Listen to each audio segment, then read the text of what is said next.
My name is Lightfoot, and I have lived in the city of Chicago for over 32 years, but I grew up in a small town in Ohio.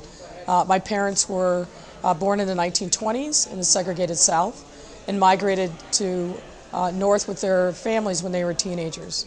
My father was also a deaf man, and what that meant for us is we struggled financially. We were very much working class. We lived paycheck to paycheck. My father worked 2 and 3 jobs, and my mother also worked a series of low-wage jobs. But despite our challenges, my parents instilled in me a very clear sense of right and wrong, and that I had to be an advocate not only for myself, but for other people who didn't have a voice.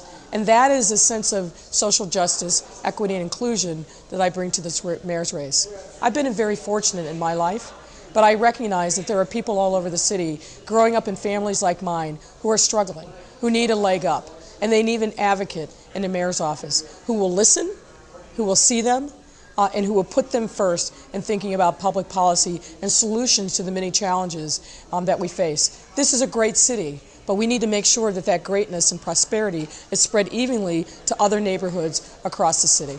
Well, I think the top priority has to be getting a handle on the violence. The violence that permeates way too many communities, that robs children of their future, and makes a lot of our kids go to bed at night with fear as their constant companion.